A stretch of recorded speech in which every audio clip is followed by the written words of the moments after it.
दोस्तों, आज हमारे साथ हैं स्पेशल इंटरव्यू में श्री सुभाष कपूर जी, जो नौशहरा व्यापार मंडल के इलेक्शन में प्रेसिडेंट के पद पर खड़े हैं। सुभाष कपूर जी, आपका बहुत बहुत स्वागत है यंग बाइट्स में। सुभाष कपूर जी, सबसे पहले तो मैं आपसे जानना चाहता हूं कि नौशहरा को डिस्ट्रिक्ट का दर्जा कब मिल पाएगा।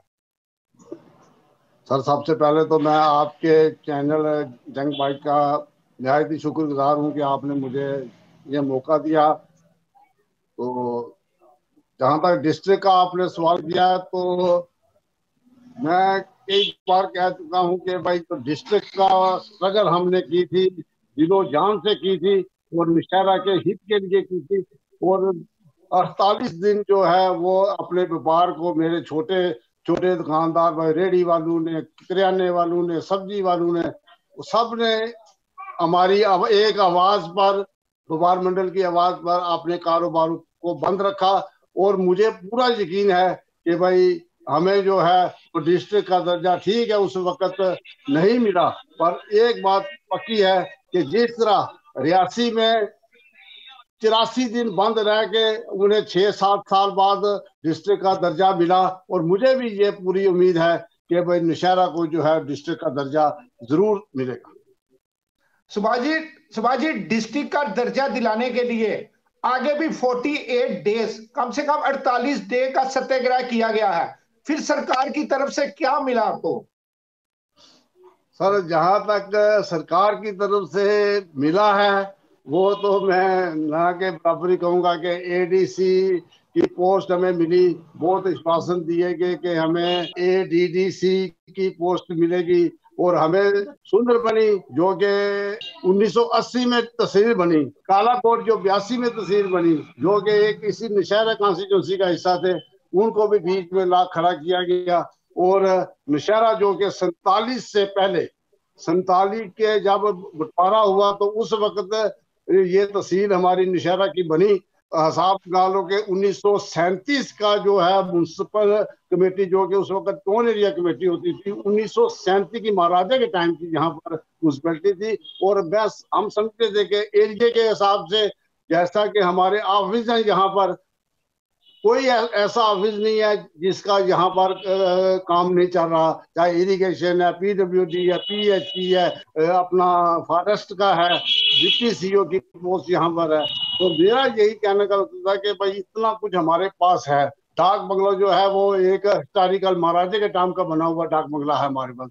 तो हमें पूरी उम्मीद थी कि ये सरकार जो है हमें डिस्ट्रिक्ट का दर्जा जरूर देगी, मगर कुछ खींचातान की वजह से यहाँ के लीडरों की बदौलत जो हमें ये डिस्ट्रिक्ट का दर्जा जो है वो नहीं मिल सका। और आने वाले वक्त में हम तो यही ऊपर वाले से आस लगाए बैठे हैं कि जब भी कोई नई सरकार, चुनी हुई सरकार इस रियासत में आएगी तो हमें जो है डिस्ट्रिक्ट का दर्जा जरूर मिलेगा। Subhash ji, Jammu chamber of commerce property tax के खिलाफ है, ऐसे में व्यापार मंडल नौशहरा का क्या कहना है? सर, जहां तक ये जम्मू चैम्बर का ये मुतालबा के प्रॉपर्टी टैक्स, यार हमारे में क्या प्रॉपर्टी टैक्स लगाएंगे? हमारे कारोबार को भी तो बिल्कुल इन्होंने खत्म करके रख दिया है। छोटा व्यापारी जो है इस वक्त मुश्किल में है, जीएसटी फलानी कितने टैक्स लगा के रख दिए हैं, और अब यही कसर रह गई थी प्रॉपर्टी टैक्स। तो मैं कहता हूं कि ये बिल्कुल हम किसी सूरत में जो है वो प्रॉपर्टी टैक्स के खिलाफ आवाज उठाएंगे और कभी भी यहाँ पर लगने नहीं देंगे। आप खास क्या कहना चाहते हो कि रूरल एरिया में क्या प्रॉपर्टी टैक्स सरकार को लगाना चाहिए? नहीं, बिल्कुल नहीं।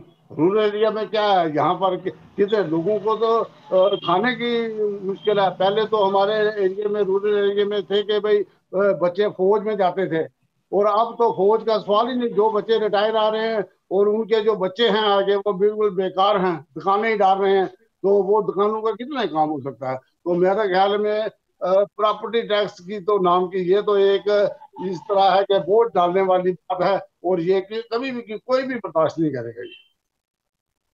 सुभाष जी, अगर आप नौशहरा व्यापार मंडल के प्रेसिडेंट नियुक्त होते हैं तो खासकर नौशहरा व्यापार मंडल के लिए क्या खास मैनिफेस्टो रखा जाएगा? सर जहां तक मेरा व्यापार मंडल प्रेसिडेंट बनना, मैं पीछे भी लोगों ने मुझ पर विश्वास किया था और अभी भी मुझे पूरा यकीन है कि मुझ पर विश्वास करेंगे। अगर ऊपर वाले की मर्जी से अगर ये बात हो जाती है तो मैं नौशहरा के व्यापारियों के लिए कोई भी कुर्बानी देने के लिए हर वक्त तैयार रहूंगा। और खास करके जो हमारा ये सर्कल रोड जो है बन रही है, हम इसके लिए भी पूरी कोशिश करेंगे और सरकार से भी, जो म्यूनसिपैलिटी से भी यही कहेंगे कि जो सर्कल रोड है वो बहुत अशुद्ध जरूरी है और जल्द से जल्द इसको कंप्लीट किया जाए। और जो ऑफिस हमसे उस वक्त वायदे किए गए थे, जैसे पीडीडी का एक्सचेंज की यहाँ पोस्ट के लिए उन्होंने, या यहाँ पर अपना एजुकेशन बोर्ड की भी उन्होंने वायदा किया था, तो ये पोस्टें हम जरूर लाएंगे और पूरी मतलब के जदोजहद के साथ कोई भी इसमें कोताही नहीं बरतेंगे। सुभाष जी, नौशहरा व्यापार मंडल को काफी उम्मीद है कि हमारा को नुमाइंदा नियुक्त होगा और हमारे व्यापार मंडल की समस्या का हल होगा। इसके बारे में क्या कहो? सर ये अगर उन लोगों ने मुझ पर इतना विश्वास है तो मैं इसमें कोई, जो भी उनकी समस्या होंगी, क्योंकि इस वक्त समस्या जो है व्यापारियों की बहुत है। मैं कहता हूं कि भाई व्यापारियों के ऊपर जितने टैक्स लग रहे हैं, टैक्स पे टैक्स, टैक्स पे टैक्स, और हर बोझ जो होता है, कोई भी अगर कोई मांगने वाला आता है तो व्यापारियों के पास अगर कोई धार्मिक कार्यक्रम होते हैं तो वो व्यापारियों के पास, तो मेरा कहने का मतलब है कि भाई हम व्यापार को जो है वो ऊंचा करने की पूरी कोशिश करेंगे और अपने व्यापारी भाइयों को भाई अच्छी क्वालिटी का जो सामान है वो नौशहरा में आए और लोगों को जम्मू या इर्द गिर्द एरिया में जाने की जरूरत न पड़े। सुभाष जी, अक्सर सुनने में आता है कि नौशहरा में हॉस्पिटल में डॉक्टर्स की काफी कमी दिखने को मिलती है। इसके बारे में आप हेल्थ को क्या कहना चाहोगे? हेल्थ ऑफिसर या क्या वहां पर डॉक्टर्स की मनियाद को बढ़ाया जाए या डॉक्टर्स लोगों को बढ़ाया जाए, सर्जन लाया जाए, सर्जन के अलावा गायनी के हॉस्पिटल भी वहां पर खोले जाएंगे क्या? सर जहां तक हॉस्पिटल की तल्लक है तो आज से तकरीबन 10 साल पहले नौशहरा में सुरनकोट, मेंढर, रियासी, उधर से लोग यहाँ पर ट्रीटमेंट कराने के लिए आते थे। अच्छे अच्छे सर्जन थे यहाँ पर, अच्छे फिजिशियन थे, अच्छे ही गायनिंग के थे, अच्छे ही मतलब के दांतों के डॉक्टर थे, आंखों के डॉक्टर थे।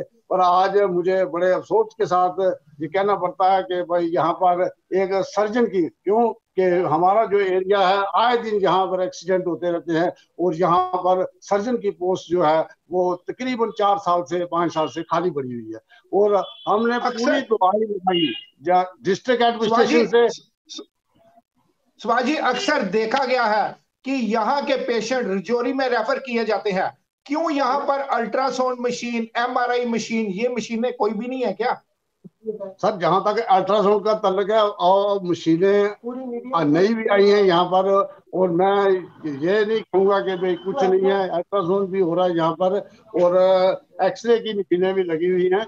सिर्फ ये है कि भाई जो आप किसी का फ्रैक्चर हो जाता है, किसी को चोट आ जाती है तो उसको फौरी तौर पर रेफर जो है वो पहले तो जम्मू में करते थे, अब ये एक दिक्कत पड़ गई है कि भाई पहले यहाँ से रजौरी ये रेफर करेंगे और रजौरी वाले अगर उनके पास नहीं कोई बंदोबस्त होगा तो वो जम्मू रेफर, तो हम लोगों को इतना मुश्किल हो जाता है। देखिए यहाँ से शेर मक्खी और पुखरनी यहाँ से 40 किलोमीटर है और 40 किलोमीटर से जब पेशेंट को लाया जाता है नौशहरा हॉस्पिटल में तो उसको जब रेफर किया जाए तो उसके दिल में क्या गुजरती है, शायद उसकी माली हालत इतनी अच्छी भी ना हो तो वो किस तरीके से ये जाएगा। और मेरी सरकार से हमेशा जो यहाँ के नुमाइंदे, ठीक है इस वक्त यहाँ के नुमाइंदे एमएलए नहीं है पर फिर भी उनका हक है, क्यों कि उनकी सरकार है, तो उनको से हम यही हर वक्त अपील करते हैं कि भाई नौशहरा में डॉक्टरों की कमी को पूरा किया जाए। और जो हॉस्पिटल की बिल्डिंग सर, ये हमें हमारे स्वर्गीय नेता जो मास्टर बेनी राम उनके नाम पर जब यहाँ पर आजाद साहब यूनियन मिनिस्टर से हेल्थ की तो वो यहाँ पर निशारा में आए और उन्होंने उनके लिए, उनकी याद में, उनके नाम पर ये हॉस्पिटल दिया था। और आज दिन तक वो बिल्डिंग जो है वो कंप्लीट नहीं हो रही। तो इस चीज की भी हमें बहुत सुभाष ही, जी, आप कम से कम हेल्थ डिपार्टमेंट के से बोल सकते हो कि कम से कम हमें डॉक्टर किसकी बढ़ाया जाए, सर्जन बढ़ाया जाए।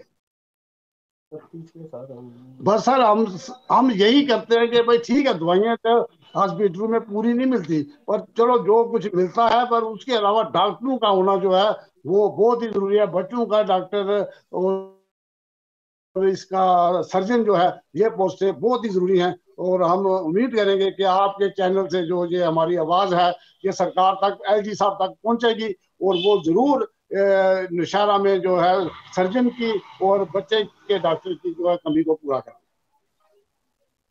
सुभाष जी, आपकी नियुक्ति होने पर अगर आप प्रेसिडेंट बनते हो व्यापार मंडल के, फिर कम से कम कैसी डेवलपमेंट की जाएगी, खासकर नौशहरा में? जैसे अभी देखा मैंने हॉस्पिटल, मैंने विजिट भी किया था हॉस्पिटल में भी, आम गली नालियां वहां पर मैंने सब देखी हैं, मगर काफी खस्ता हालत है नौशहरा की। कि भाई किसी किस्म की भी कोई अगर मेरे दुकानदार भाइयों को मुश्किल पेश आएगी तो उसके लिए मैं हर दम उन अपने दुकानदार भाइयों के लिए खड़ा रहूंगा। चाहे जो भी कदम उठाना पड़े हम उठाएंगे अपने दुकानदार भाइयों के लिए, और व्यापार बढ़ाने के लिए हम अंत तक कोशिश करेंगे। सुभाष जी, आपको क्या लगता है जब म्युनिसिपल काउंसिलर बने थे यहाँ पर, यानी कि पीडीपी के, कांग्रेस के, बीजेपी, उन्होंने किस ढंग से काम किया था आपके नौशहरे पे? सर जब बने थे तो उन्होंने काम किया है, मैंने क्या था कि किसी ने काम नहीं किया, पर जो हमारी दिक्कत है ना वो वहीं पर खड़ी रही। चाहे वो डिस्ट्रिक्ट थी, चाहे वो हॉस्पिटल का मसला था, चाहे वो और ऑफिस थे, तो वो जो मुश्किलात थी और इशारा की वो वहीं पर वहीं खड़ी हैं आज। और आज भी हम अपने इन नेताओं से, हमने किसी से कोई वो नहीं है कि भाई कोई रंजिश है या कुछ, और किसी सियासी पार्टियों से सारे अलग अलग तल्लक रखते हैं, पर हम नौशहरे की आवाज के लिए किसी के पास भी, क्यों कि जब डिस्ट्रिक्ट का मसला था तो हम हर एक के पास गए थे, चाहे हम उस सियासी पार्टियों से तल्लक नहीं रखते थे, चाहे पीडीपी थी, चाहे बीजेपी थी, चाहे वो नेशनल कांग्रेस, जिस नेताओं के साथ भी हमें उम्मीद थी कि भाई ये हमारे मसले को हल करेंगे, तो हम उनके पास गए थे। निर्मल सिंह जी के पास भी गए थे। तो कहने का मेरा मतलब है कि हम कोई भी कोताही जो है वो नौशहरा की डेवलपमेंट के लिए नहीं करें। सुभाष जी, बड़ा बड़ा शुक्रिया अपना कीमती समय देने के लिए।